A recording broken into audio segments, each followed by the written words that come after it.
There's a quiet ache that lives in most of us. It's not a loud, dramatic pain. It's a background hum. You feel it on a Sunday evening when the weekend is over and the week ahead feels heavy. You feel it when you scroll through pictures of other people's lives, lives that seem to have a script, a director, a clear destination. It's the feeling of waiting, a deep, cellular level waiting for someone or something to arrive and say, "All right, I'm here now. You can relax. I'll take it from here." We wait for a partner to complete us, a mentor to discover us, a moment of luck to rescue us. We live our lives in a kind of gentle, hopeful state of suspension, as if we are the main character in a movie and the next scene, the one where the rescuer arrives, is about to start any second.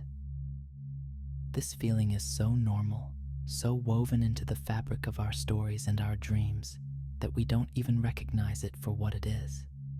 It's a beautiful, comfortable cage. It's a warm room with a locked door, and we are so cozy we never even think to check if the key has been in our pocket the whole time. We have been taught, through fairy tales and films and the subtle promises of our culture, that a hero is coming, that help is on the way, and so we wait. We perfect the art of waiting. We become connoisseurs of patience. We tell ourselves that our real life hasn't started yet, that this is just the preamble, the waiting room, and in that room we leak energy. Think about how much of your creative power, your mental space, is dedicated to rehearsing the arrival, the conversations you'll have, the relief you'll feel, the problems that will magically dissolve. It's a constant, low-level broadcast into the future, a signal calling for a ship that was never scheduled to arrive. This isn't a flaw. It's a feature of an old way of being, a remnant of a time when we looked outside of ourselves for all the answers. It's a childhood pattern that we forget to put away, like an old teddy bear we still keep under the pillow. As a child, someone did come. When you cried, a parent came. When you were lost, a teacher helped. We learned that the solution to a problem often has a face and a voice that is not our own. So we continue to scan the horizon, waiting for a familiar sail. But here is the secret that changes the architecture of your entire reality. The moment you truly, deeply accept that no one is coming to save you is the moment you become free. And I don't mean accepting it with bitterness or despair. I mean accepting it as a simple fact, like accepting that gravity keeps you on the ground. The initial feeling might be a shock of cold, a sense of absolute aloneness in the vast universe. It feels like abandonment. It feels like the floor has vanished from beneath you. You've been dropped into the center of your own life with no instruction manual and no one to call. This is the great terror. But if you can stay with that feeling, if you can breathe through it for just a moment, something incredible happens. The terror subsides. And in its place, a strange new feeling begins to dawn. It's a quiet, solid strength. The feeling of loneliness, you see, comes from the hope that you won't be lonely. It is the gap between your reality and your expectation of being rescued. When you remove the expectation, the gap closes. The feeling is no longer loneliness, which implies a lack. It becomes solitude, which implies a presence, your own. You suddenly realize that for your entire life, you've been living in a house someone else was supposed to fix, waiting for a landlord who doesn't exist. You've been leaving the leaky faucets and the creaky floorboards, thinking, someone will handle this. The moment you accept that you are the owner, the landlord, the resident, and the repairman all in one, You stop feeling like a victim of the house's problems, and you start seeing the potential in its rooms. You start to look at your own hands, not as things that are empty and waiting to be held, but as things that can build.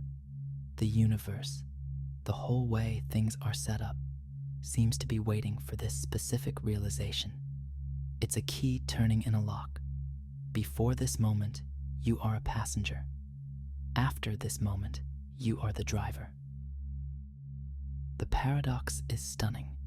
The acceptance of your ultimate aloneness is the one thing that truly connects you to your own power. It's the act of pulling all your energy back from the future, back from the projected saviors and fantasies. You stop sending out that broadcast, and all that power, all that focus, all that life force comes flooding back into the only moment that exists. Right now, you stop looking for a hero, and without even realizing it, you begin to become one for yourself. You are no longer waiting for the story to start. You are the one holding the pen. And the first sentence you write is, "I am here. Now what?" This question doesn't come from a place of fear, but from a place of profound, earth-shaking possibility. It's the beginning of everything. It's the moment the movie truly starts, with you in the director's chair. What you thought was a curse, this aloneness, was actually the prerequisite for your own coronation. You are not abandoned. You have been entrusted with the full responsibility of your own magnificent life. And the weight of that responsibility is matched perfectly by the scale of your freedom. They are two sides of the same coin. For years you have been asking, who is coming to help me? And all this time, the whole architecture of reality has been whispering back the same simple, powerful answer. The answer is you. You are the one you have been waiting for. This isn't a motivational phrase. It is the description of a fundamental mechanism of consciousness. The power was never out there. The rescue was never on its way. It was always an inside job. By the way, our shared space of light and awareness is on its way to 100,000 people. Thank you to everyone who subscribes and brings this moment closer. So, what happens in the moments after this acceptance settles into your bones? Think of your life force, your attention, as a finite amount of energy. For years, you've been piping a significant portion of that energy into a project called Waiting for Rescue. It's like having a giant, powerful searchlight on the roof of your house, constantly scanning the horizon, day and night. It uses up a tremendous amount of power. It hums in the background of everything you do, a drain on your internal resources. The day you turn off that searchlight, the power doesn't just vanish, it surges back into the house. Suddenly, all the lights inside get brighter. The music plays a little clearer. The rooms feel warmer. This isn't a metaphor. It's a description of a tangible shift. The energy you were spending on hoping, projecting, and rehearsing a future rescue comes flooding back into the present moment. You start to notice the details, the real taste of your morning coffee, instead of drinking it while worrying about the day. The actual words your friend is saying, instead of half listening while you scan the room for someone more important. You find you have more patience for the tedious task at work, more creativity for the hobby you'd abandoned, more courage to have the conversation you've been avoiding. You thought you were tired, but you weren't. You were just investing your energy in a fantasy. By bringing it back home, you re-inhabit your own life. The present moment, which used to feel like a boring waiting room, reveals itself to be the only place where anything actually happens. It's where your power is. It was always there, waiting for you to come back to it. This return of energy changes how you interact with the very fabric of reality. The world begins to speak to you in a new way. Before, when you were waiting for an intermediary, a guide, a savior, a sign from the One, reality's messages were muffled. You'd experience a strange coincidence, like hearing a song on the radio that perfectly matched your thoughts, and you'd dismiss it or think, that's a nice sign that help is coming. You were waiting for someone else to interpret the message for you. But when you accept that you are the one in charge, you become the receiver and the interpreter. You are no longer waiting for a translator. The communication becomes direct. The coincidences don't increase. Your ability to recognize them as personal instructions does. You overhear a conversation in a cafe about a book, and instead of ignoring it, you feel a pull to write down the title. That book ends up containing the one idea you need to solve a problem you've been stuck on for months. An old friend calls you out of the blue, right when you were feeling most alone. A job opportunity appears that seems to be tailor-made for your unique, quirky set of skills. This isn't magic, it's mechanics. The way things are set up is responsive. It's a vast network of connections, and when you become an active node instead of a passive one, the connections fire differently. You've stopped outsourcing your perception. The opportunities were always there, like letters in your mailbox. But you were so busy watching the road for the mailman that you never bothered to check the box yourself. Now, you're checking it every day. You start to trust the little nudges, the intuitive hits, the gut feelings. You understand that this is the universe's native language, and it's been speaking to you all along. It's a quiet, pattern-based language, and now finally you're listening. You're not just a spectator watching the play of life. You're on stage, responding to the cues, and this leads to the most profound discovery of all. For all that time you were waiting, you had a picture in your mind of the person who was coming to save you. Perhaps they were strong, wise, decisive, and courageous.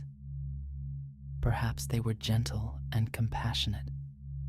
Someone who would finally understand you. You spent years projecting these ideal qualities onto an external figure. But here is the final beautiful twist in the architecture of your being. Those qualities you were looking for in a savior were never a description of someone else. They were a reflection of your own deepest, unrealized potential. You were longing for courage because your own courage was inside you, waiting to be called upon. You were searching for wisdom because your own inner wisdom was ready to be heard. You dreamed of a strong protector because the blueprint for your own strength was sitting dormant, waiting for you to claim it. Reality was showing you a mirror, and you thought it was a window. The moment you stop looking out the window is the moment you see your own reflection clearly for the first time. The challenges in your life don't disappear, but your relationship to them is transformed. The difficult boss is no longer a monster you need someone to slay for you. They become the training ground for your own boundaries and voice. The financial struggle is no longer a pit you need someone to lift you out of. It becomes the classroom where you learn self-reliance and resourcefulness. You don't need a hero anymore because you are slowly, deliberately, and sometimes awkwardly becoming your own. You are stepping into the very large shoes you thought belonged to a giant. only to find they fit you perfectly. They were your shoes all along.